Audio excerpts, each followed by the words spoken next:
Push Lab, saison 2, épisode 5. Très heureux de te retrouver pour ton podcast préféré, tout simplement. J'espère que tu vas bien, j'espère que vous allez bien tous les amis, parce que je suis trop heureux pour un nouvel épisode cette semaine, quelques jours après la fin des essais de pré-saison du côté de Bahreïn, où on s'est totalement régalé. Il y a eu tellement de choses, beaucoup de rebondissements, et vous le voyez également, beaucoup de déceptions, d'incertitudes forcément, pour une écurie qui est déjà en plein cœur d'un chaos technique, en plein cœur d'un chaos qui pourrait mettre à mal tout son projet. Eh bien 2026 et de la nouvelle ère de la Formule 1. Ils avaient coché cette case, Aston Martin, ils avaient coché l'année 2026 pour être les meilleurs, pour commencer peut-être une certaine domination, mais surtout être enfin une écurie capable de devenir championne du monde. Dans la finalité, c'est un cauchemar. Aston Martin nage en plein cauchemar. Des problèmes techniques, des problèmes au niveau du moteur Honda qui est en l'agonie, qui est déjà en souffrance avant même le premier Grand Prix de la saison. La question même se pose sur la pertinence de voir si oui ou non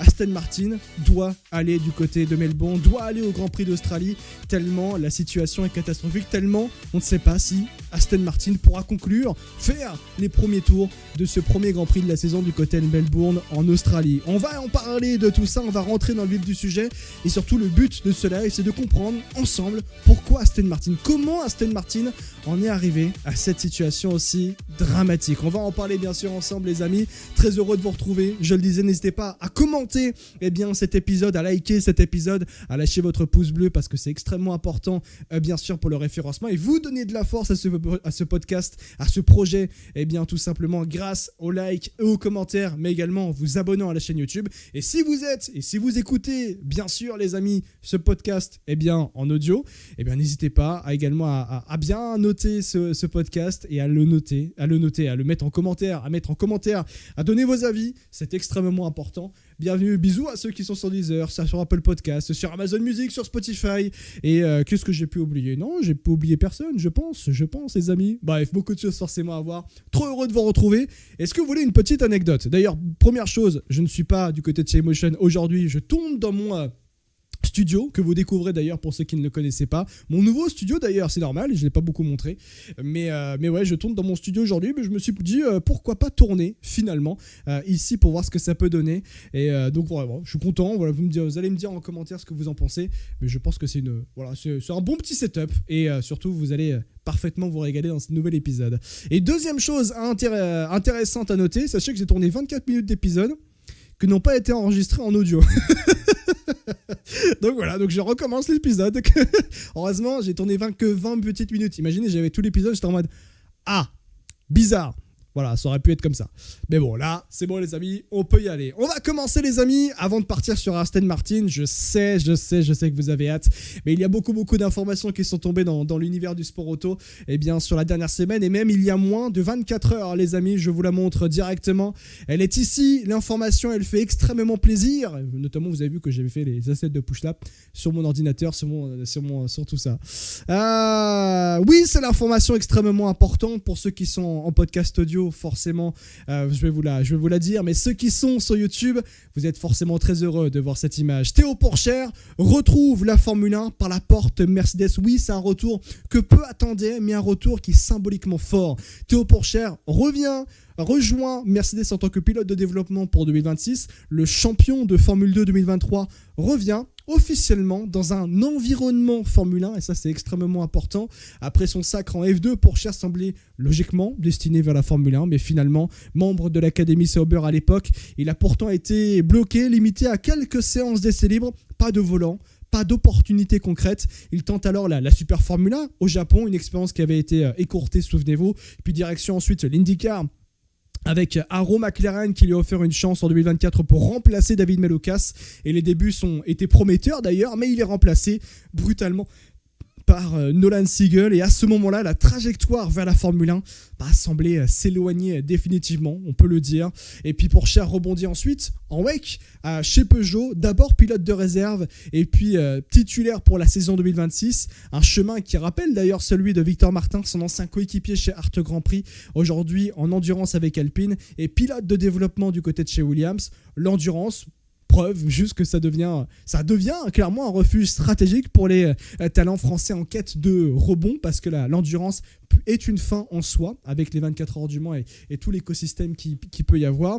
Mais aujourd'hui, l'annonce change totalement la perspective. Il le dit, Théo, j'ai grandi en regardant cette équipe gagner en Formule 1 et rejoindre Mercedes même comme development driver, c'est intégrer l'une des structures les plus solides du paddock, c'est travailler à Brackley, à Brixworth également du côté du moteur, c'est évoluer dans un environnement champion du monde, et on ne parle pas simplement d'un rôle symbolique en 2026 avec une nouvelle réglementation moteur et une complexité technique accrue. Le travail simulateur et développement est profondément crucial, et je pèse mes mots. Il a été très impliqué, il est toujours dans des essais en Formula I, et c'est clairement ce que recherchent les écuries de Formule 1 vis-à-vis de la gestion cruciale d'énergie dans cette nouvelle ère.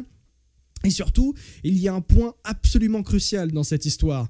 Théo Pourchaire, en fait, a rejoint l'écurie la plus influente du paddock. Mercedes, ce n'est pas une équipe parmi d'autres, c'est une structure qui façonne les équilibres politiques et techniques de la Formule 1. Et à sa tête, il y a Toto Wolff qui manage ça de la meilleure des manières. Un homme dont l'influence dépasse largement le simple cadre sportif. Un homme qui pèse dans les décisions, dans les mouvements des pilotes et dans la dynamique donc du marché des transferts. On l'a vu, encore une fois, il n'y a pas si longtemps que ça avec un de nos pilotes français, Esteban Ocon. C'est grâce à Toto Wolff qu'Esteban Ocon a pu s'engager avec Renault, avec un excellent travail de troisième pilote de développement de driver, pilote de simulateur du côté de chez Mercedes. Un homme dont l'influence est extrêmement forte, Toto Wolff. Être dans l'orbite de Toto Wolff, c'est exister. Et pour un pilote en quête d'un retour en Formule 1, c'est profondément stratégique. Théo est peut-être aujourd'hui au meilleur endroit, au meilleur des moments. On entre dans une nouvelle réglementation, un moment charnière, un moment où les hiérarchies peuvent bouger. Mercedes a besoin de profils capables de comprendre la complexité énergétique dans cette nouvelle ère en 2026. Et Théo a justement développé cette expertise, que ce soit en championnat du monde d'endurance, en wake avec Peugeot, mais surtout à travers ses expériences en Formula I, où la gestion de l'énergie est centrale. Il apporte une véritable valeur technique dans le nouveau travail qu'il va avoir du côté de chez Mercedes. Je rappelle que pour Théo en particulier, la question Formula I, pour ceux qui ne le savent pas, il a été impliqué dans les essais, le développement de la Gen 3 Evo, de la Gen 3 tout court d'ailleurs, que l'on peut avoir aujourd'hui en Formula I, qui est aujourd'hui la Gen 3 Evo. Il est impliqué dans les différents essais à l'époque. Il avait fait les rookie tests avec Maserati, qui est aujourd'hui devenu Citroën. Il est pilote de développement du côté de chez Stellantis pour la partie Formula I, également, donc avec les écuries DS Performance, mais également Citroën. Citroën, il a participé également il y a quelques semaines, au rookie test du côté de Miami. C'était Miami ? Oui, c'était Miami. Il a été dans les rookie tests du côté de Miami avec Citroën, et ça, c'est important de prendre ça en compte. Et j'en parlais la semaine dernière pour ceux qui ont écouté l'épisode. Je vous invite à aller écouter l'épisode parce qu'il est toujours viable, parce qu'on parlait justement de la problématique de cette nouvelle ère de la Formule 1 qui est peut-être d'ores et déjà ratée. Les écuries de Formule 1 ont recruté massivement en Formula I, que ce soit au niveau des ingénieurs et que ce soit également au niveau des pilotes. Je vous donne également cette information. Nick Cassidy a été pilote de développement Mercedes au cours des derniers mois. Je ne peux pas vous donner l'information s'il est toujours du côté de chez Mercedes, ce n'est pas annoncé officiellement, mais il a fait partie du développement du moteur 2026 Mercedes au simulateur, parce qu'il a une énorme connaissance, pilote extrêmement intelligent, mais il a une énorme connaissance sur la gestion énergétique dont Mercedes avait absolument besoin. Exemple aussi, la Skoda Ferrari a recruté cette saison Norman Nato en tant que pilote de développement, dans le même rôle donc que Théo Pourchaire peut avoir du côté de chez Mercedes. L'importance qu'a Théo Pourchaire, c'est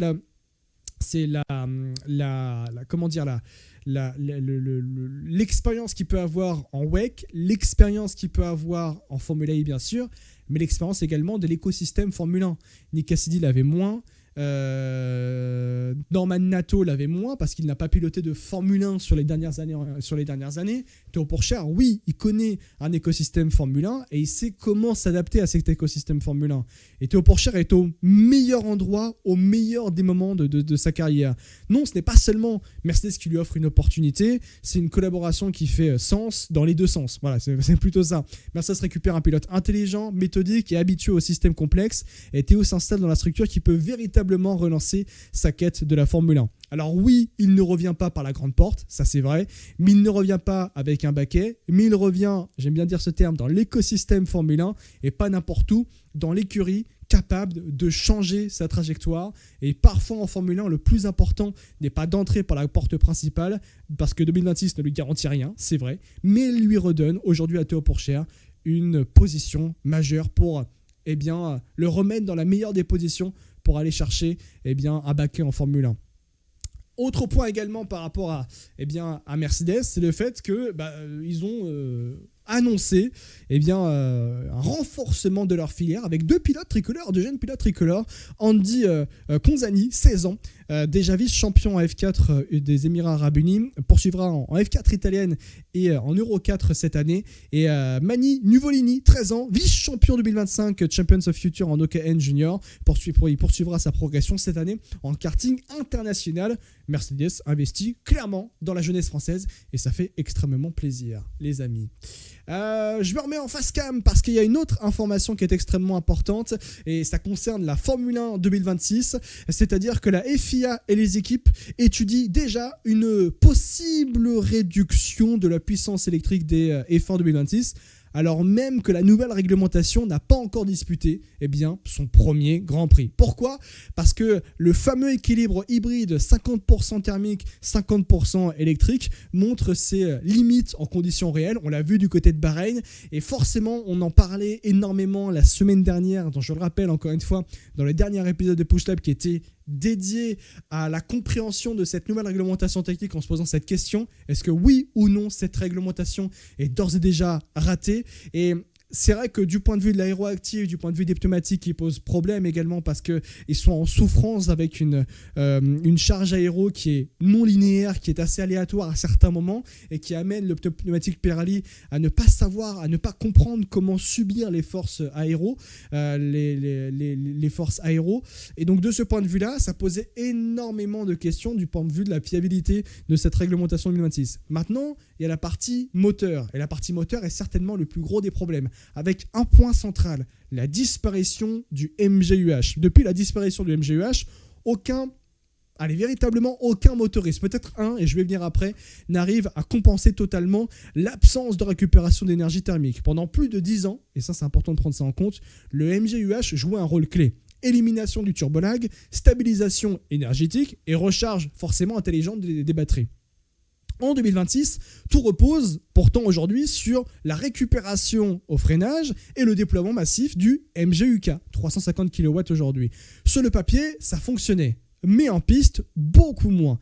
Les inquiétudes sont claires, impossible de préparer parfaitement le Power Unit pendant le tour de formation pour ensuite faire la procédure de départ, difficulté à disposer de la pleine puissance électrique sur tout un tour et risque de manquer d'énergie dans les phases clés. Et sur des circuits à haute vitesse comme à Shanghai ou Jeddah, la situation pourrait vite devenir critique. Je rappelle que Shanghai et Jeddah, ça fait partie des premiers Grands Prix du calendrier 2026 et que sur ces circuits-là, vu que c'est à haute vitesse, il n'y a pas tellement véritablement de zones de freinage pour récupérer assez d'énergie pour faire l'ensemble d'un tour sur des circuits avec une succession de longues lignes droites.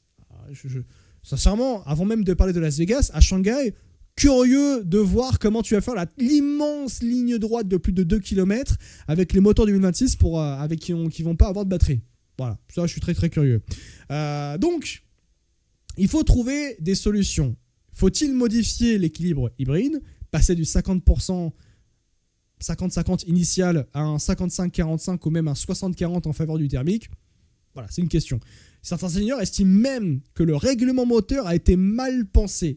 Et ça, c'est un point qui est extrêmement fort. Rendez-vous compte qu'il y a plusieurs écuries dans le paddock qui estiment que ce règlement a été mal pensé, mal finalisé, mal analysé pour ensuite avoir une véritable performance IRL qui était inexistante aujourd'hui.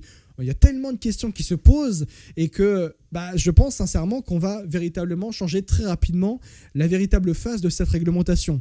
D'autres pointent des zones floues dans le texte, notamment sur le taux de compression, qui est un énorme sujet avec Mercedes il y a quelques jours, où la décision sera prise le 1er août, dans quelques jours pour le 1er août, ou la gestion même du turbolag. Résultat, un plan B est déjà sur la table. La Formule 1, Liberty Media donc, et la FIA ainsi que les équipes de F1, cette idée, il y a une idée qui a été discutée ensemble dans une commission F1 à Bahreïn, réduire la puissance maximale du MGUK de 15 à 30%, c'est quand même assez colossal. Donc ça veut dire que concrètement on passerait de 350 kW à 300 kW, voire descendre encore plus bas.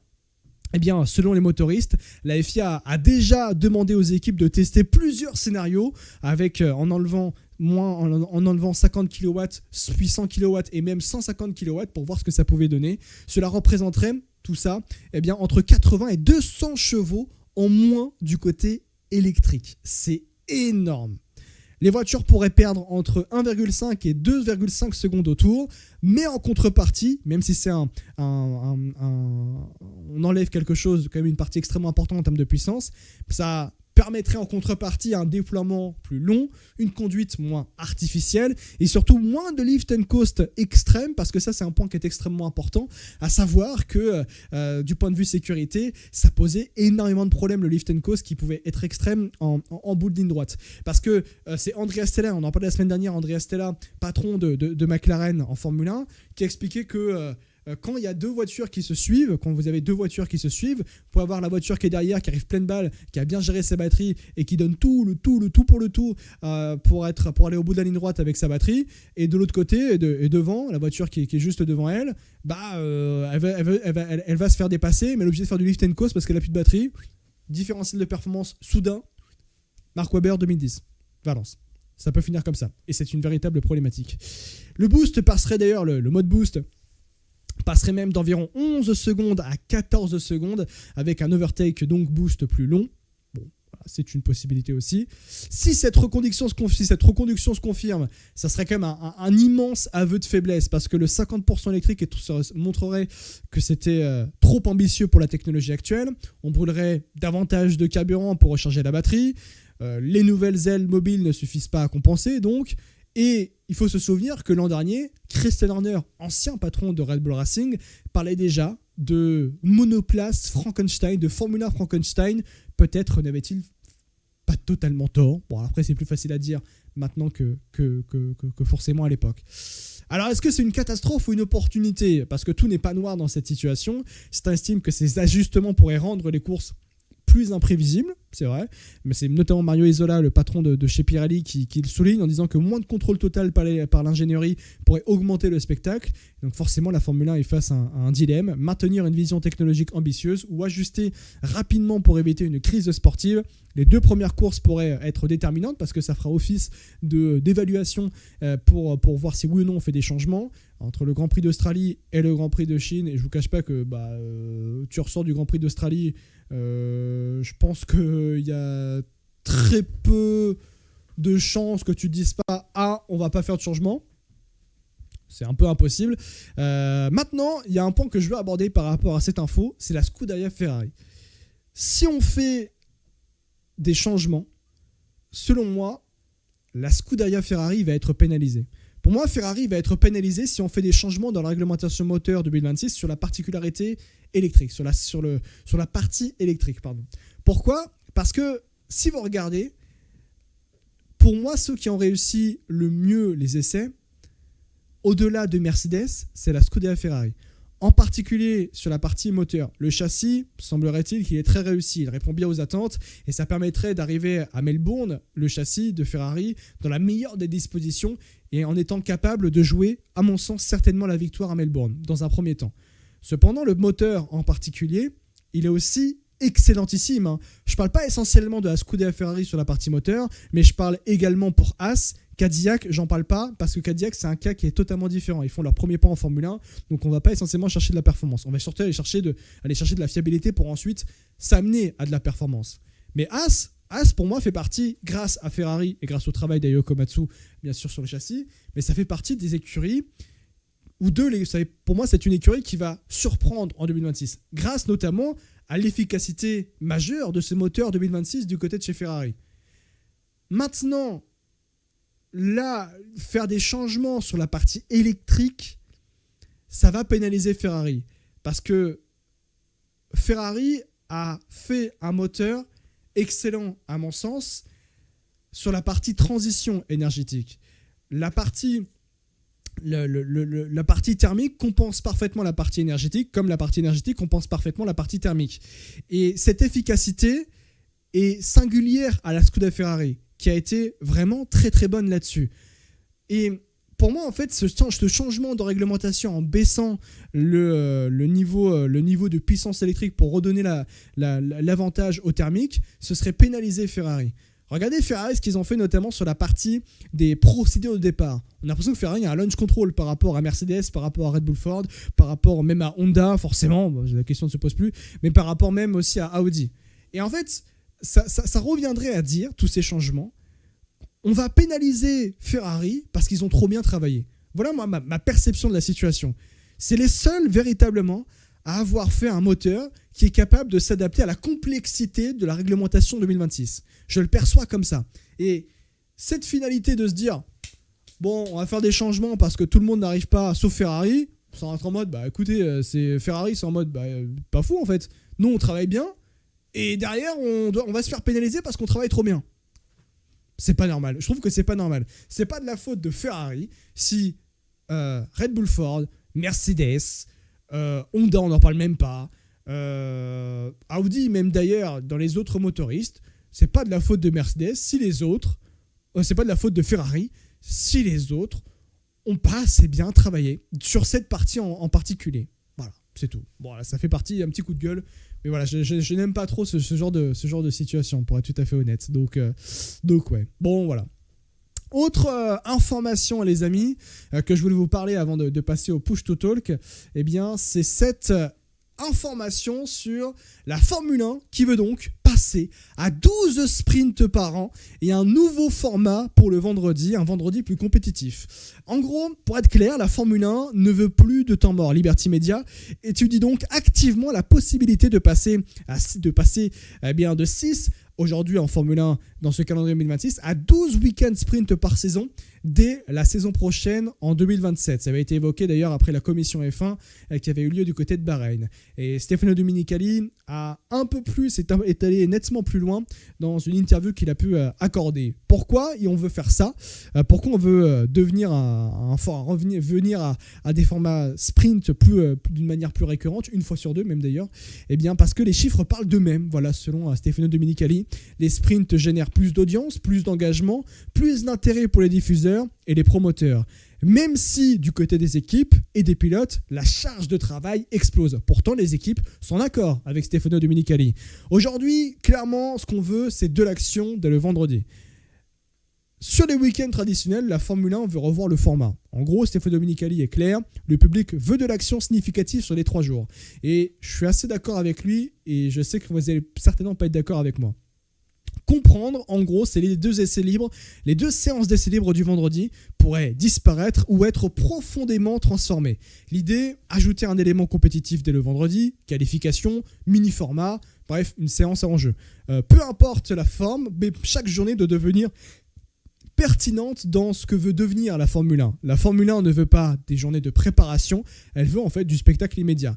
Maintenant, il y a des problèmes face à ça. Au-delà de la question de la préparation, c'est évidemment, ce changement pose des questions vis-à-vis des jeunes pilotes. Parce que sur un week-end sprint, le temps de roulage est déjà ultra réduit. Et si le vendredi devient compétitif, eh ben, les rookies auront encore moins d'opportunités d'apprendre.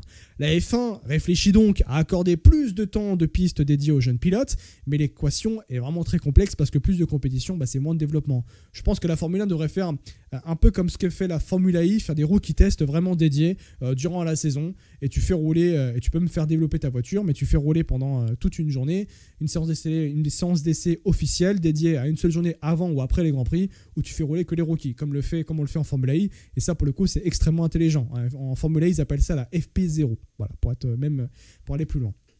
Autre point important dans ce qui est évoqué par Stefano Domenicali, c'est que la Formule 1 ne veut pas dépasser les 24 courses par saison. C'est Liberty Media qui estime avoir atteint le plafond. Les candidats sont très nombreux, avec un retour en Afrique, je rappelle, avec le Grand Prix du Rwanda qui va arriver au calendrier de la Formule 1, ça je peux vous le dire avec certitude, très prochainement. La Thaïlande également va arriver au calendrier de la Formule 1. La Corée du Sud est en discussion. Le nouveau Grand Prix d'Arabie Saoudite du côté de Qiddiya va arriver en Formule 1 dans les prochaines années. C'est en train d'être construit. Je rappelle que la F1 étudie également le fait de garder le Grand Prix d'Arabie Saoudite actuel à Jeddah, donc ça ferait 2 Grands Prix en Arabie Saoudite.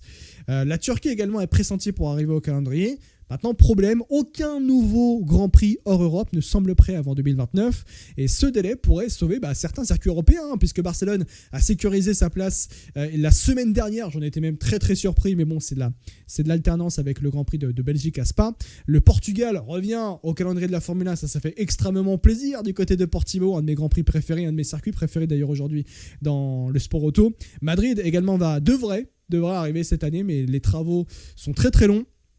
Les travaux sont vraiment très longs. Quand je vois l'état des travaux à l'heure actuelle, je me dis que j'ai du mal à imaginer un Grand Prix de F1 là, dans quelques mois, même si c'est en fin de saison. Donc voilà. D'ailleurs, info que je peux vous donner. De toute façon, certaines instances ont déjà été prévenues de se préparer à un potentiel changement de calendrier, puisque Madrid n'est pas forcément très sûr d'accueillir le Grand Prix à la fin de cette année. Maintenant, à voir si ça ira au bout. Je ne dis pas que ça ne va pas se faire. C'est juste j'ai mis des doutes. Voilà. Et la Turquie pourrait être proche d'un accord. Voilà. Aussi également. Alors maintenant, autre point, et ça c'est assez étonnant, c'est Stefano Domenicali qui l'a laissé aussi entendre. Il faut rééquilibrer le calendrier. Beaucoup ont critiqué la multiplication des circuits urbains. Les nouvelles épreuves envisagées seraient plutôt sur des tracés permanents. D'ailleurs, c'est intéressant.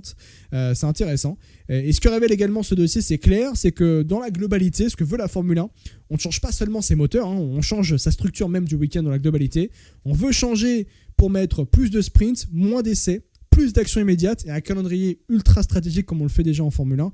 Et on entre dans une catégorie reine du sport auto qui pense comme un produit premium calibré pour l'audience mondiale. Et c'est tout à fait logique. Je comprends toutes les critiques qu'il peut y avoir par rapport à Stefano Domenicali. Cependant, je ne suis pas d'accord. Ce qui est décidé aujourd'hui pour la Formule 1, c'est vis-à-vis de faire toujours garder la Formule 1 comme étant le pinacle du sport auto, la discipline pinacle du sport auto. Les gens qui critiquent le fait de mettre autant de sprints sur les calendriers de F1, je vais même mettre en face cam pour parler de ça. Le fait de mettre des sprints aujourd'hui en Formule 1, c'est une idée qui est tout à fait logique et qui est tout à fait normale. Les gens qui critiquent le fait de mettre des sprints en F1, ok, je le comprends, mais je ne suis pas d'accord. Pourquoi ? Parce que quand il y a des week-end sprints en F1, le nombre de téléspectateurs augmente, le nombre de spectateurs sur les Grands Prix, c'est du guichet fermé, c'est du sold out. La Formule 1, ils font ce qu'ils veulent bien sûr, mais ils font sur la F1 fait ce qu'elle doit faire finalement. La F1 fait ce qu'elle doit faire. Vous avez des week-end sprints. Sur les week-end sprints, c'est sold out. Il y a les vendredis deviennent intéressants. Les vendredis font en sorte que les week-ends font en sorte que les Grands Prix, je vais plutôt dire ça à l'inverse. Les vendredis sur les formats traditionnels en Grand Prix, ça ne fait pas sold out.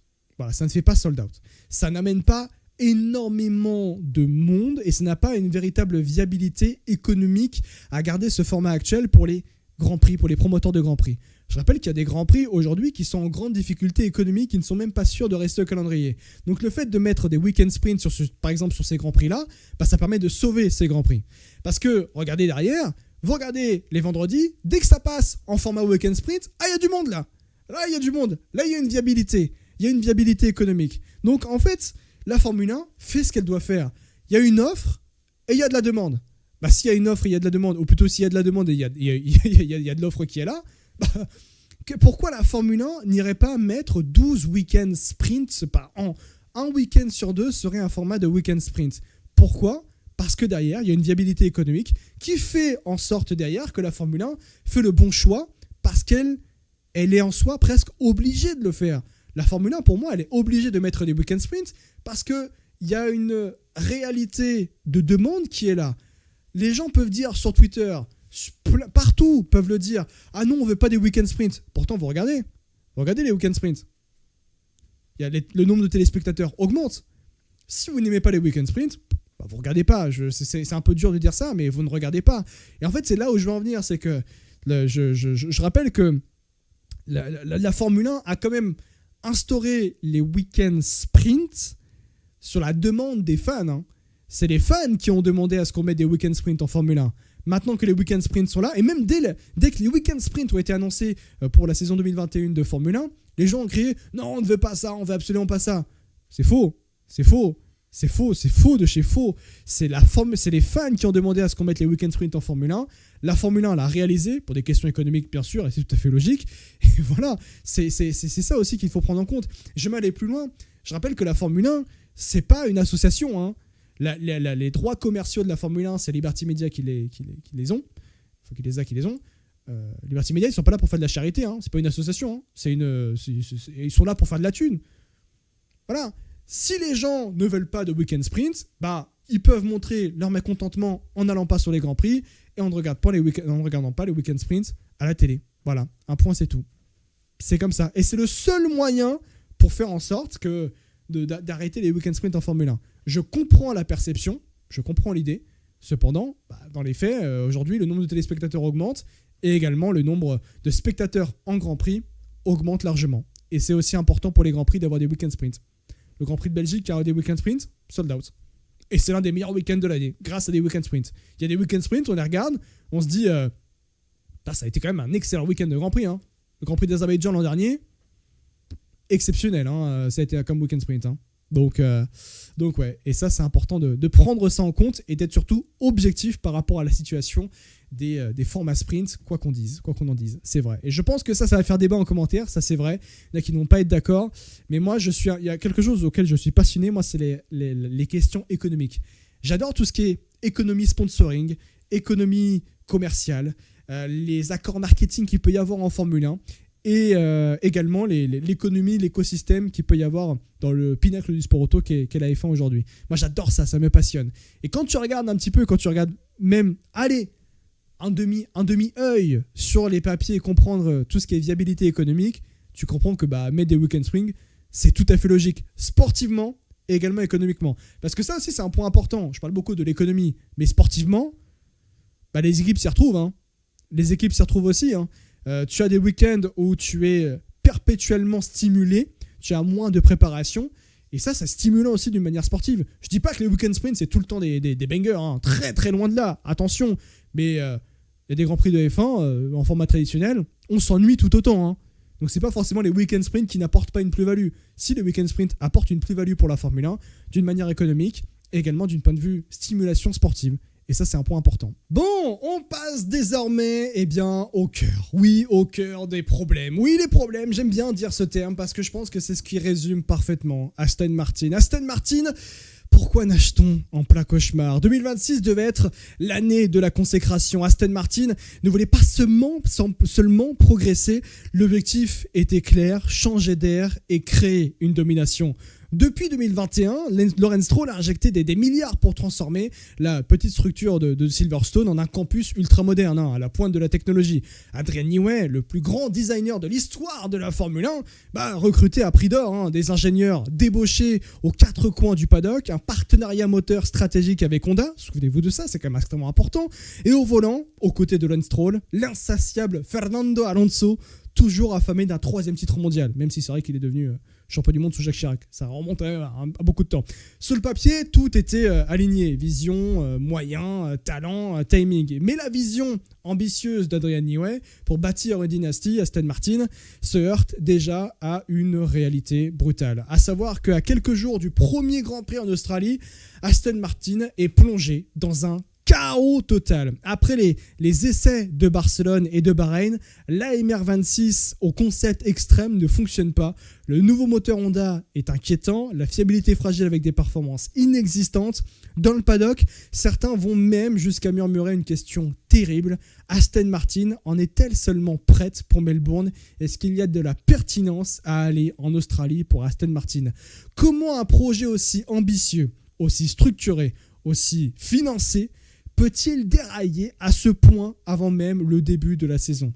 Que s'est-il passé à Silverstone et chez Honda pour qu'Aston Martin soit déjà prête, soit déjà entrée en pleine tragédie ? Et qu'est-ce que Aston Martin pourra se relever d'un chaos déjà trop ancré ? C'est la grande question d'aujourd'hui, c'est les grandes questions d'aujourd'hui. Et c'est vrai que installez-vous parce que j'ai découvert quand même beaucoup de choses en étudiant le sujet pour vraiment véritablement comprendre comment on est arrivé à cette situation. Et surtout, est-ce que véritablement Aston Martin pourra se relever d'un chaos dans lequel, je le disais, ils sont déjà trop ancrés. Déjà, commençons par rapport à un moment clé. Pour moi, c'est début 2025, c'est avec l'officialisation de Adrian Newey. À cet instant précis, le projet 2026 change complètement de dimension. Là, on ne parle plus d'un projet ambitieux, on parle d'un projet qui doit gagner. Là, parce que recruter Adrian Newey, c'était pas renforcer une équipe, c'est envoyer un message au paddock. On ne vient plus pour simplement exister, on vient pour dominer la nouvelle ère. Et franchement, sur le papier, tout était cohérent, parce que depuis 2021, Lawrence Stroll a structuré l'équipe autour d'un seul objectif, celui de 2026. Nouvelle réglementation, nouvelles opportunités, remise à zéro partielle, on va dire ça, de la hiérarchie, nouvelle usine à Silverstone, soufflerie flambant neuve, campus ultra moderne, recrutement massif d'ingénieurs et surtout un partenariat moteur usine exclusif avec Honda. D'ailleurs, souvenez-vous, avant même de signer avec Honda, Aston Martin a même envisagé de devenir eux-mêmes motoristes. Donc ça veut dire de faire des moteurs Aston Martin, comme le fait aujourd'hui Red Bull. Alors c'est qu'ils sont en partenariat avec Ford, mais comme le fait Red Bull, qui est aujourd'hui motoriste factuellement. C'est dire le niveau d'ambition. Et avec Fernando Alonso au volant, toujours obsédé par la performance, toujours persuadé qu'un troisième titre en Formule 1 est possible pour lui, même à plus de 40 ans. Je crois qu'il a 43 ans, Fernando Alonso, aujourd'hui. Honnêtement, on était très nombreux à se dire, et moi le premier, et je le dis ouvertement, Aston sera là dès la première course en 2026. Sauf que la réalité, elle va être beaucoup plus brutale. Les premiers tours d'Euro de l'Aston Martin 2026, donc la MR26, ont lieu à Barcelone. Et déjà, souvenez-vous, premier signal étrange. Aston Martin arrive en retard. La voiture ne prend la piste que le jeudi après-midi en raison de problèmes d'assemblage. C'est ce qui avait été évoqué. C'est pas dramatique en soi, mais quand tu prépares 2026 depuis 4 ans, je pense que ça interroge bien comme il faut. Et puis le sort de la voiture, parce que la voiture sort du garage et visuellement, c'est spectaculaire. On a un concept qui est radical, architecture agressive, suspension hors des standards, packaging extrêmement compact, on a tout, on voit immédiatement que c'est une voiture Adrian Newey. Mais très vite, le rêve se fissure. Lance Stroll boucle 4 tours. 4. Puis immobilisation de la voiture. Ça avait même été filmé par des fans justement qui étaient sur des dunes aux côtés du circuit de Barcelone. Alonso sauve un peu les meubles, c'est vrai, le lendemain, avec une 60aine de tours. Mais une info commence à circuler dans le paddock à ce moment-là. La MR26 serait significativement en surpoids.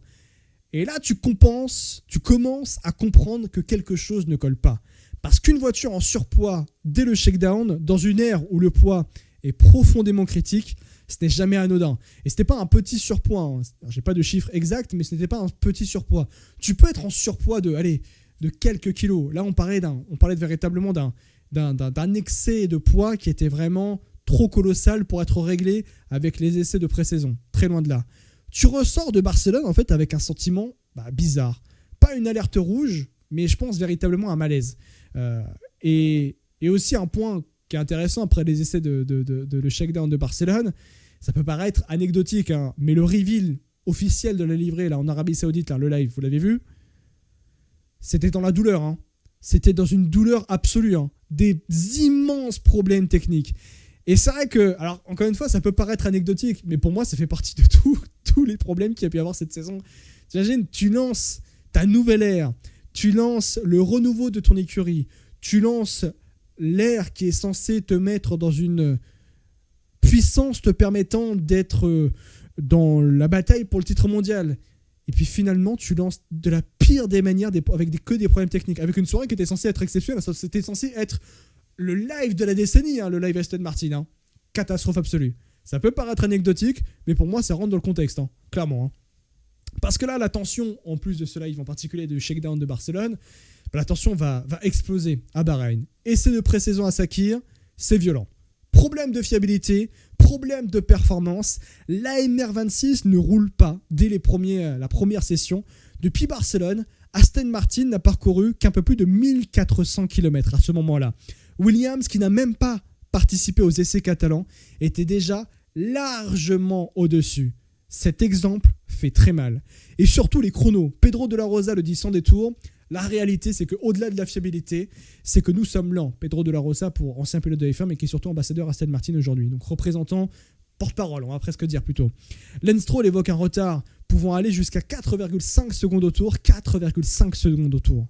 C'est colossal. Ce n'était pas un retard d'optimisation, un petit retard même d'optimisation. Hein. C'est un écart qui est structurel. Structurellement, Aston Martin est déjà dans le mal. Et la deuxième semaine des essais est encore pire. Sortie de piste, moteur Honda en difficulté, voiture immobilisée, dernière journée sacrifiée. Au total, un peu plus de 400 tours cumulés entre Barcelone et Bahreïn pour Aston Martin. Et à ce stade-là de la préparation, Mercedes avait déjà dépassé les 1000 tours et accumulé plus de 5000 km de roulage. Aston Martin en est à peine à 2100 km. C'est presque honteux de voir d'avoir avec autant de moyens de réaliser une telle prestation. Pour une équipe qui visait le titre dès 2026, c'est un début, je pense que profondément inquiétant n'est pas le mot. C'est terrifiant. Voilà, je pense que c'est le terme, c'est terrifiant. Et là, il faut être honnête, on peut parler de fiasco déjà, parce que personnellement, j'évoque même le terme d'accident industriel, parce qu'on ne parle pas d'une petite équipe en reconstruction, on parle d'une équipe qui est quand même ultra structurée, ultra financée, ultra moderne, ultra ambitieuse. Et pourtant, les signaux sont tous au rouge. En fait, c'est véritablement ce que je veux faire comprendre, c'est que ce qu'on voit chez Aston Martin, là, ce qui se passe chez Aston Martin, ce n'est pas normal. Ce qu'on voit chez Aston Martin, pour une équipe qui est ultra moderne, ultra financée, ultra structurée, c'est inacceptable et c'est surtout pas normal.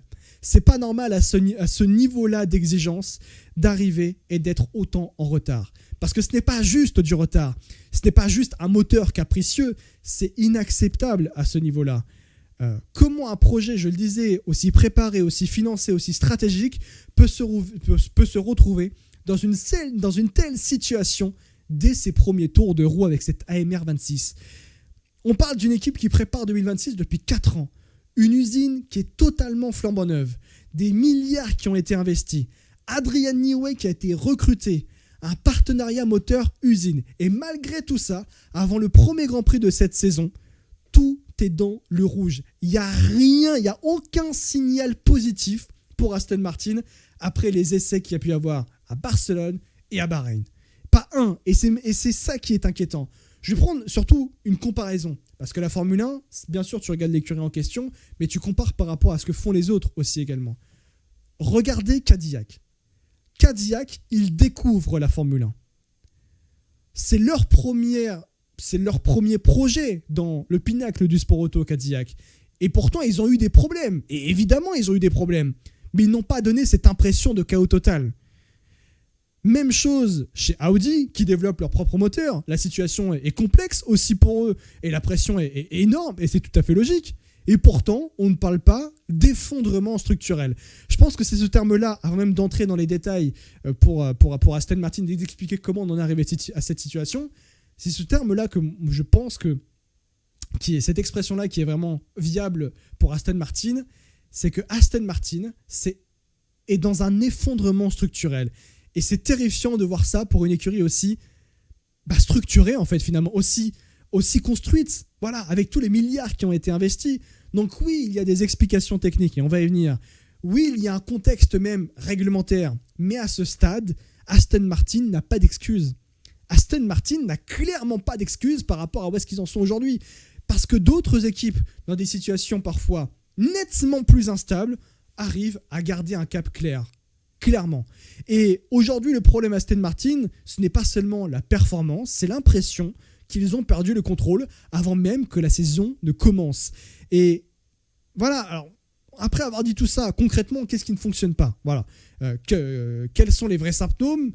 Parce que derrière les soucis techniques visibles, le moteur, le manque de roulage, les chronos catastrophiques aussi, il y a peut-être quelque chose de plus profond. Il y a même certainement quelque chose de plus profond. Un vrai problème de structure, un vrai problème de timing, peut-être même un problème de vision même globale de la situation. Et c'est précisément là que le sujet devient beaucoup plus intéressant et surtout beaucoup plus inquiétant. Je sais que beaucoup d'entre vous ont envie de pointer du doigt là, le moteur Honda. Et honnêtement, ce n'est pas injustifié. Et on va y venir, ne vous inquiétez pas.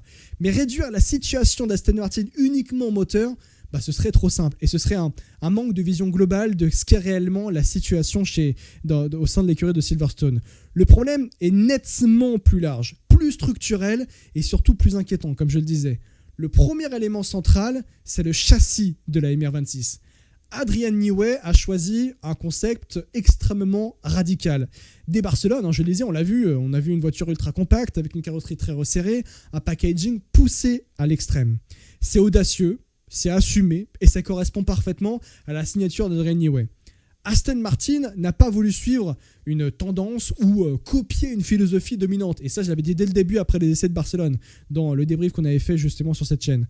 Ils ont voulu interpréter le règlement du côté de chez Aston pour créer en fait, ce qu'on appelle un avantage structurel. Le problème, c'est que, au vu de tous les essais, c'est que la corrélation entre le simulateur et la piste ne fonctionne pas. Et ça, c'est dramatique. Parce que ce qui a été attendu en soufflerie en simulation ne se traduit pas dans la réalité. Et en Formule 1, quand la corrélation est mauvaise, c'est un cauchemar technique. Et oui, on nage en plein cauchemar du côté de chez Aston, mais techniquement, ça va être très difficile de s'en sortir. Tu perds du temps à comprendre. En fait, tu perds du temps à comprendre si le problème vient de l'aérodynamique, de la plateforme mécanique ou simplement d'un mauvais modèle numérique, on va dire ça. Qu'en gros, le modèle qui a été créé en simulateur avec les CFD et même la simulation dans le simulateur où conduisent les pilotes de développement et notamment les pilotes comme Lance Stroll et Fernando Alonso, en fait, le modèle de voiture n'est pas le bon par rapport à ce qui est véritablement en piste. Et ça, ça peut être une réalité. Il faut aussi rappeler que le châssis était tellement complexe qu'il a été difficile à assembler. Ce qui explique en partie le retard, je le disais, observé à Barcelone. Et ce n'est jamais anodin. Quand une voiture est compliquée à monter, cela signifie souvent qu'elle est également compliquée à exploiter. Ce qui me pose la question d'ailleurs aussi, c'est le timing de cette prise de risque. Parce que je vais peut-être être dur ou peut-être être naïf, et je vous invite à me le dire en commentaire. Je ne pense pas être naïf parce que je me suis renseigné pour construire cet avis. Moi, ce qui me pose problème, c'est le timing de cette prise de risque d'Adrian Newey. Pourquoi Aston Martin a pris autant de risques dans cette nouvelle ère de la Formule 1? Pourquoi avoir fait un concept aussi extrême vis-à-vis de la situation? Parce que 2026, c'était déjà une année de rupture totale pour Aston Martin. Nouvelle réglementation, nouvelle indépendance technique vis-à-vis de Mercedes, boîte de vitesse conçue en interne pour la première fois de son histoire, suspension arrière désormais maison pour la première fois de son histoire. Nouveau système électronique, nouvelle unité de puissance, c'est déjà en fait une transition qui est énorme. Alors oui, je comprends l'idée de vouloir créer sa propre identité technique et vouloir imposer la patte Adrian Newey, mais ajouter par-dessus tout ça un concept aérodynamique aussi agressif, c'est juste multiplier les zones de fragilité dans cette nouvelle ère de la Formule 1 pour Aston Martin. À mon sens, Newey a poussé le curseur très loin, trop loin, dans un contexte qui ne laissait aucune marge d'erreur. Et maintenant, on peut parler du moteur Honda, parce qu'il est évidemment au cœur des difficultés actuelles et la fiabilité est extrêmement préoccupante. Mais en fait, c'est-à-dire que je ne comprends pas pourquoi Aston Martin n'a pas voulu faire une base simple.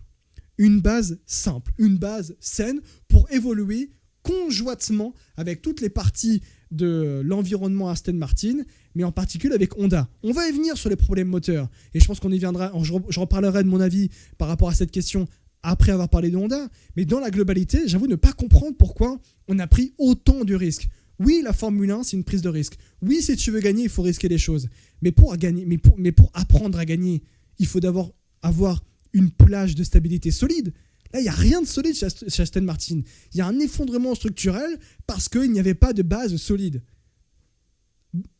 Voilà, c'est ça en fait qui me chagrine beaucoup avec le cas Aston Martin, c'est la stabilité qui n'était pas présente. On n'avait pas de base pour évoluer chez Aston Martin. On a directement voulu agir comme si on était des champions du monde. Ce que Aston Martin n'est pas. Aston Martin n'est pas une équipe championne du monde aujourd'hui. Ils veulent le devenir, agissez en tant que tel en construisant une écurie pour devenir champion du monde. Là, la situation, elle est totalement dramatique. Le moteur Honda, parlons-en, tant qu'on y est, allez, on y va au moteur Honda, parce que là, il y a beaucoup de choses à dire. Là, ce qu'ont fait les Japonais, c'est assez inacceptable. Mais il y a des raisons à tout ça, parce que c'est une corrélation de problématiques avec ce qui se passe avec le châssis Aston Martin. Vous allez y venir. Parce que la fiabilité est extrêmement préoccupante. La casse moteur d'Alonso pendant les essais n'était pas un simple incident mineur. Le moteur était clairement en souffrance. Et au-delà de cet épisode, plusieurs indices montrent que l'unité de puissance n'est pas exploitable à pleine charge sans risque. Oui, je m'énerve un petit peu parce qu'on parle encore une fois d'une écurie qui a investi des milliards dans son développement pour être prêt en 2026. Et là, tout est nul. Voilà, j'ai pas d'autres termes. Tout est mauvais. C'est juste factuel. Quand tu fais la comparaison par rapport aux autres écuries, par rapport à Cadillac, encore une fois, Cadillac n'est pas dans cet état-là. Voilà, c'est ça aussi qu'il faut rappeler. À Bahreïn, on reparle du point de vue moteur, on se calme un petit peu. L'équipe a roulé avec une vitesse plafonnée en ligne droite. Stroll n'a jamais dépassé les 300 km/h à certains moments. Alors, peut-être pas n'a jamais, mais il a dépassé les 300 km/h. J'ai peut-être été un peu marseillais. Il a dépassé les 300 km/h, mais pas beaucoup de temps. Officiellement, cela peut s'expliquer par des programmes de tests spécifiques, mais il est évident que le moteur n'est pas encore capable d'être poussé à pleine charge. Alors pardon, excusez-moi, c'était en début d'essai de pré-saison à Bahreïn. Il n'était pas capable de dépasser les 300 km/h. Voilà, je voulais juste remettre l'église au milieu du village, j'avais noté ça. Mais il est évident que le moteur n'est pas encore capable d'être poussé à pleine charge, et même à la fin de ses essais de pré-saison, de toute façon, ça c'est sûr. Il est resté longtemps sous les 11 000 tours minutes, sous les 11 000 RPM, alors que d'autres équipes exploitent déjà des régimes bien plus élevés. En fait, tous. Pas parmi d'autres, hein. Tous les équipes peuvent être plus élevées. Dans un contexte où chaque pilote est limité à 4 groupes motopropulseurs pour la saison, commencer l'année avec des doutes aussi importants sur la fiabilité est, au-delà même d'être inquiétant, dangereux. C'est juste dangereux là pour le point de vue du projet Aston Martin. Et il y a aussi un problème plus profond. Honda ne parvient pas à... et ça, c'est une information que j'ai été étonné, pour être tout à fait honnête. J'ai été entraîné. Pourquoi j'ai dit entraîné? Pas du tout parce que j'ai reçu un message de mon entraîneur de foot qui m'a dit pas d'entraînement ce soir. Ah, bizarre. Bref, quand j'ai appris cette information, j'ai été profondément étonné par le retard qu'avait Honda par rapport à la concurrence qui date en fait d'il y a bien plus longtemps que ça. C'est une information que j'avais évoquée pour ceux qui me suivent sur mes live Twitch. J'avais évoqué cette information il y a plusieurs... Mais vraiment, je crois que c'était en 2024, j'avais évoqué cette information, mais je ne pensais pas que ça pouvait aller aussi loin. En gros, pour résumer, en fait, Honda ne revient pas en Formule 1 parce qu'il y avait une sorte de départ avorté. Voilà. En fait, Honda ne revient pas dans la même dynamique que lors de son partenariat avec Red Bull. En gros, c'est ça. Le retrait annoncé puis annulé a créé un trou d'environ 18 mois dans le développement actif. Pendant en fait que d'autres motoristes travaillaient à plein régime sur les règles 2026, Honda n'était pas engagé dans un programme aussi intensif. Cela signifie que d'un point de vue opérationnel et organisationnel, ils ont dû reconstruire une partie de leur structure. Donc en fait, je vais vulgariser ça, c'est un extrait d'article que j'ai pu ressortir, dire qu'en fait, quand ils ont arrêté Honda, quand ils ont annoncé dans un premier temps leur départ de la Formule 1 Honda, je crois au sortir de la saison 2021 de F1 d'ailleurs, ils ne voulaient pas revenir de base. Hein. C'est la nouvelle direction qui s'est dit vis-à-vis de la nouvelle réglementation en Formule 1, on va finalement rester et s'engager avec un partenariat moteur exclusif avec Honda, avec Aston Martin. Je rappelle aussi que de base, quand la nouvelle direction de Honda arrive, ils voulaient de base rester avec Red Bull, sauf que Red Bull était engagé avec des discussions avec Porsche et ensuite avec Ford. Donc c'est pour ça que Honda n'était pas resté avec Red Bull, parce qu'il y a eu des changements dans la direction. Sauf que dans ce laps de temps, tout a changé. Parce que pendant le laps de temps de 18 mois, ça a fait en fait un énorme trou dans le développement. Et ce laps de temps de 18 mois, donc de quasiment de 2 ans, ça a mis le retard structurel dans lequel est Honda. Et ça, c'est un élément central des immenses problèmes qu'il y a aujourd'hui du côté de chez Aston Martin. Ce trou de développement a mis un retard mais colossal à Honda et donc Aston Martin aujourd'hui qui est dans une panade exceptionnelle. Alors après, je vais y venir par rapport à la structure de ce moteur qui ne colle pas au châssis de l'Aston Martin. Maintenant, la réglementation 2026 repose aussi énormément sur la gestion énergétique, je le disais. L'organisation de la charge et du déploiement du MGUK peut représenter plusieurs dixièmes, voire jusqu'à des demi-secondes au tour. Sans kilométrage suffisant, et c'est un point qui est extrêmement central pour comment est-on arrivé à cette situation, mais sans kilométrage suffisant, il est impossible d'affiner ces stratégies. Et le kilométrage, justement, est un autre point critique, parce que Aston Martin a roulé en moyenne environ 240 km par jour sur l'ensemble des essais. C'est très faible pour une phase d'apprentissage aussi cruciale. Mais le plus problématique, c'est, je le disais, l'interaction entre le châssis et le moteur. Le design extrêmement compact de la MR26 semble contraindre en fait le refroidissement de l'unité de puissance. En fait, les pontons sont très resserrés, ça limite les flux d'air, obligeant l'équipe à ouvrir davantage certaines entrées pour compenser. En fait, ça crée un cercle vicieux. Si tu ouvres pour refroidir, tu pénalises en fait l'aérodynamique. Si tu fermes pour optimiser l'aéro, tu mets le moteur en difficulté parce qu'il ne respire pas. Tu asphyxies le moteur. En résumé, en fait, le moteur Honda a besoin de respirer et le concept de la voiture ne lui laisse pas suffisamment de marge. Il y avait eu ce même cas, c'était il y a quelques années, je crois, avec Racing Point, avec le moteur pas Aston Martin, mais le moteur Mercedes. Et même Aston Martin, avec le moteur Mercedes, le châssis était extrêmement resserré, ça empêchait le moteur Mercedes de respirer. Et ça avait posé énormément de problèmes. Mercedes, il me semble d'ailleurs, en 2022, avait exactement ce même style de problème avec le châssis zéro ponton à l'époque qui avait été fait, et ça empêchait le moteur de respirer avec très très peu d'entrée d'air. Donc voilà, c'est la problématique majeure du moins qu'il y a aujourd'hui du côté de Aston Martin, enfin l'une des problématiques majeures qu'il y a aujourd'hui du côté de Aston Martin. On se retrouve donc avec une voiture en surpoids, un moteur fragile, un manque de corrélation aérodynamique, un déficit de kilomètres et un retard estimé par Stroll à plusieurs secondes au tour. Ce n'est pas un simple retard de mise au point, c'est donc un écart structurel, je le disais. Le véritable problème d'Aston Martin, ce n'est pas uniquement Honda, ni uniquement Adrian Newey, c'est le fait d'avoir accumulé plusieurs paris majeurs en même temps.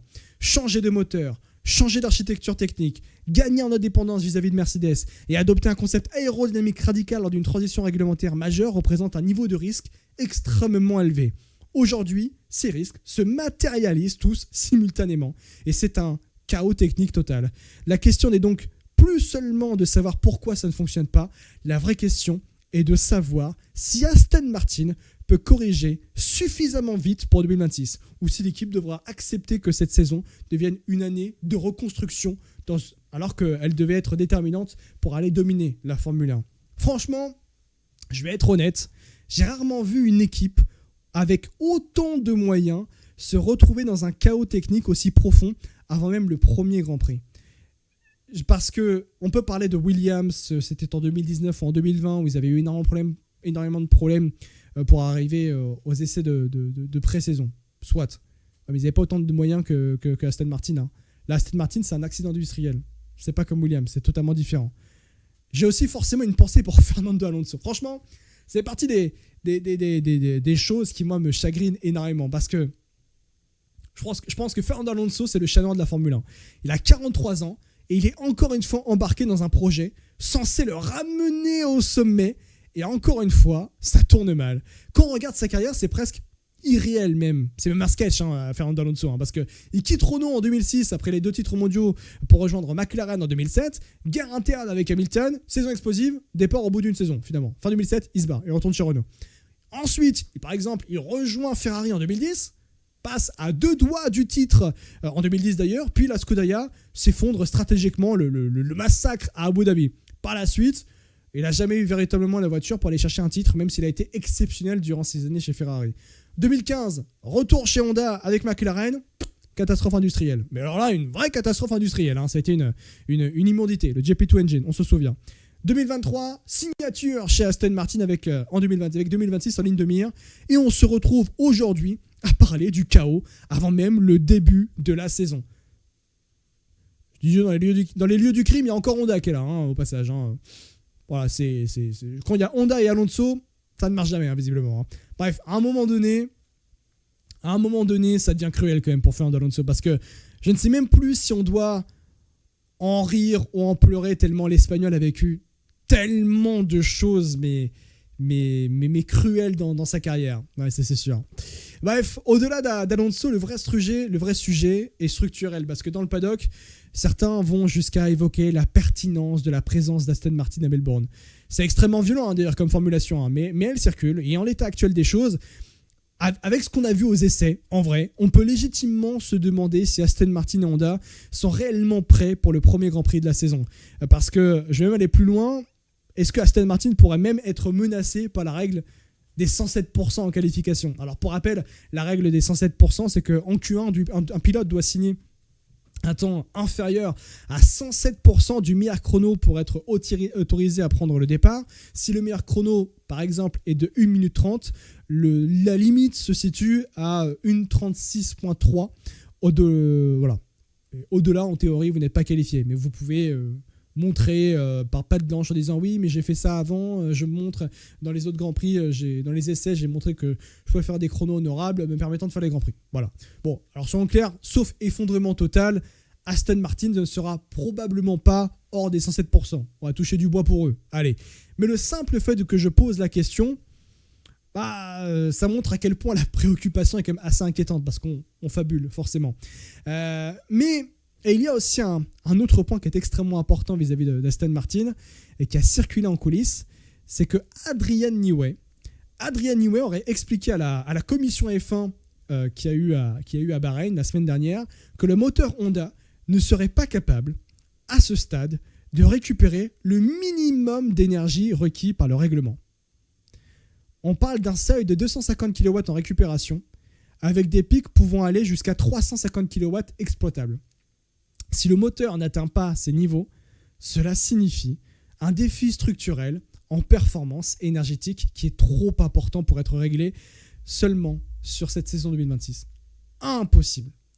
La bonne nouvelle, parce que alors c'est vrai que depuis le début je parle de mauvaises nouvelles, parce qu'il n'y a que des mauvaises nouvelles finalement. Mais la bonne nouvelle pour Aston Martin, c'est que la réglementation prévoit un mécanisme de rattrapage, comme au bac, en gros. Avec la duo, les motoristes, en gros, c'est une organisation, c'est une commission permettant de juger si oui ou non un motoriste a besoin d'être aidé pour pouvoir se mettre à niveau de la concurrence.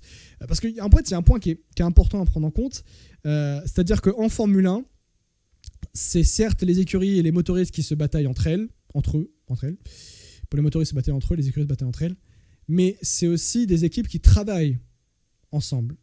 Le but, c'est de faire en sorte que la Formule 1 reste le pinacle du sport auto et qu'on ait du spectacle ensemble et qu'on crée un beau sport ensemble.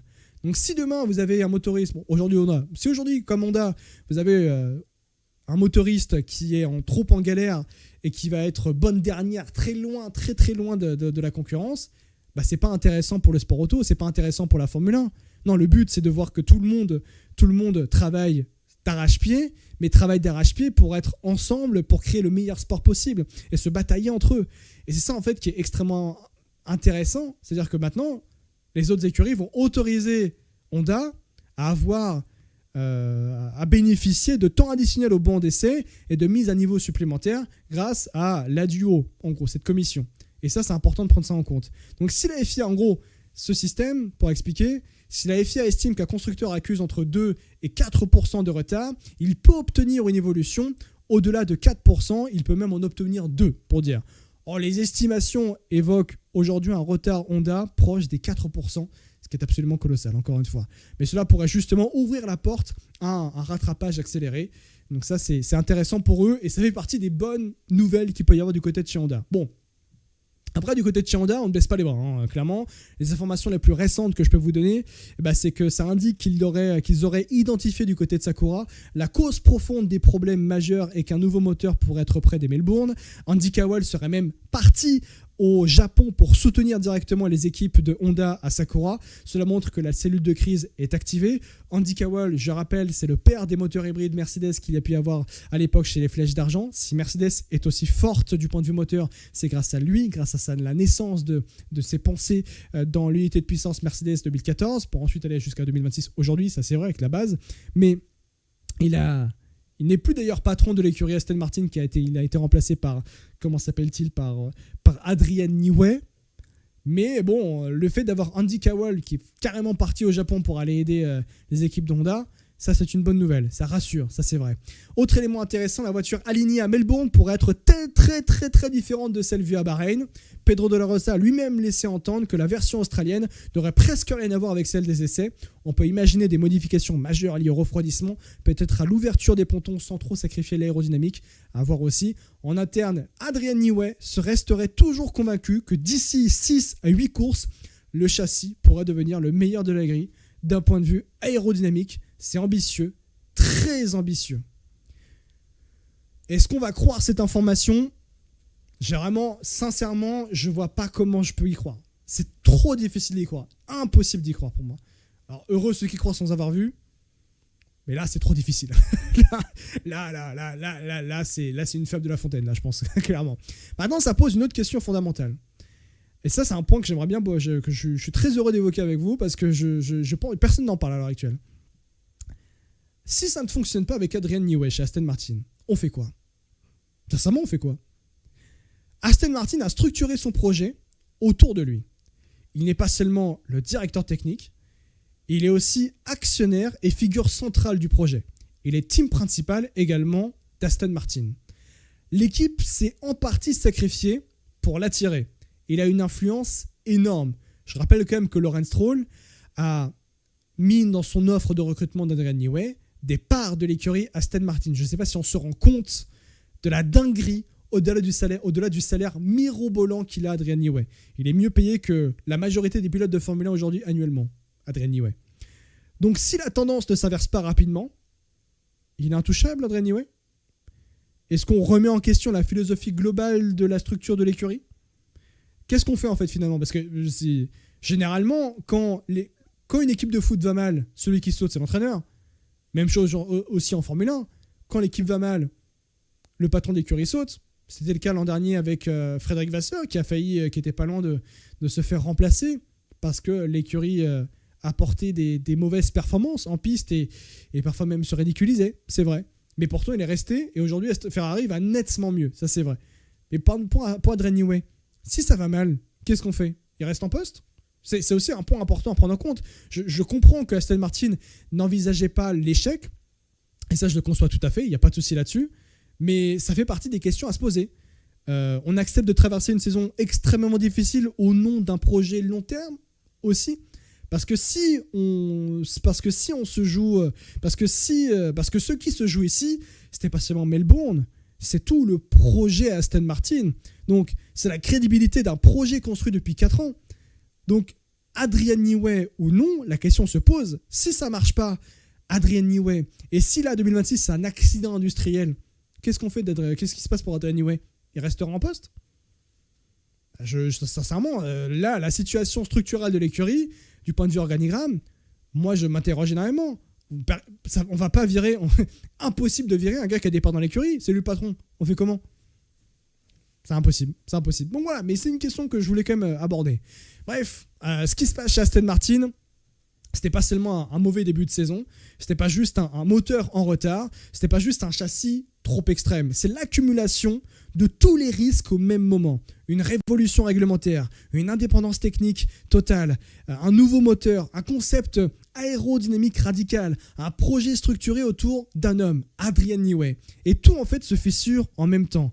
Un cauchemar, c'est pas quand une voiture est lente. Un cauchemar, c'est quand tu ne sais plus d'où vient le problème. Et là, le problème il y a tellement de problèmes de tous les côtés que tu ne sais plus réellement quelle est la cause profonde. quand la corrélation ne fonctionne pas, quand le moteur ne tient pas, quand le kilométrage manque, quand la pression monte avant même la première course, Aston Martin n'est pas simplement en retard. Aston Martin a perdu la maîtrise de son projet. Et c'est ça en fait le vrai danger aujourd'hui, parce qu'en Formule 1 tu peux être lent et rebondir. On en a vu des écuries, l'exemple parfait est McLaren. McLaren a été très lente il y a encore cela 4 ans, et pourtant aujourd'hui ils sont double champion du monde constructeur en titre. Voilà, ça c'est une preuve. Mais quand le doute s'installe dans la structure, quand le timing est raté dans une année aussi cruciale que 2026, le risque n'est plus sportif, il revient stratégique. Melbourne ne dira pas si Aston Martin peut jouer le titre, Melbourne dira si ce projet est encore sous contrôle. Et aujourd'hui, c'est bien ça la question. Est-ce que Aston Martin traverse une tempête ou est-ce que le rêve 2026 est déjà en train de s'effondrer?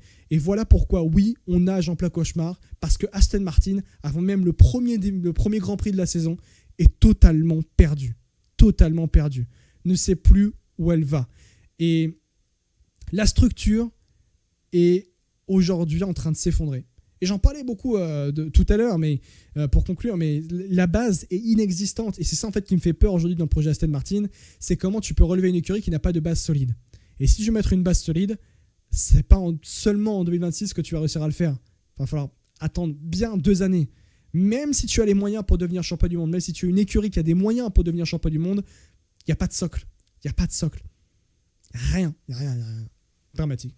Petite pensée pour Fernando Alonso, pour les fans de Fernando Alonso, parce que ça va être long, très très long. Bref, les amis, merci beaucoup d'avoir été présents. J'espère que cet épisode vous a plu. C'est un épisode un peu spécial pour moi, je ne vais pas vous le cacher, parce que le fait de tourner chez moi, dans mon studio que j'ai installé, que je suis en train de remodeler, c'était une première pour moi. Alors peut-être que je paraissais un petit peu perturbé, et je le conçois. J'ai essayé de m'adapter en soi. Voilà, j'espère que vous avez kiffé, que vous avez bien aimé cet épisode-là. Immensément merci à vous de soutenir la Push Lap en regardant cet épisode, en appréciant les épisodes également, en mettant vos avis en commentaire. Et je les lis, sincèrement, ne vous inquiétez pas. Et en vous abonnant à cette chaîne YouTube de Push Lap. Et si vous êtes en podcast, allez vous abonner à la chaîne YouTube, c'est vrai. Mais également, n'hésitez pas à noter le podcast avec les petites étoiles sur les différentes plateformes de podcast et à donner vos avis en commentaire global du podcast. Et encore une fois, immense merci à Emotion de soutenir ce podcast. Grâce à eux, ce podcast ne pourrait pas exister. La semaine prochaine, on se donne rendez-vous chez Emotion avec un invité qui sera présent, que vous connaissez très bien, pour la grande et immense preview de cette saison 2026, avec forcément on va reparler d'Aston Martin, mais d'ici là je pense que très peu de choses vont changer, ça c'est sûr et certain. Bref les amis, ciao, merci beaucoup, des bisous, et on se dit à très vite sur Insta et TikTok. Allez vous abonner aux différents réseaux de Push Lap, c'est toujours très actif, ne vous inquiétez pas. Ciao les amis, bisous.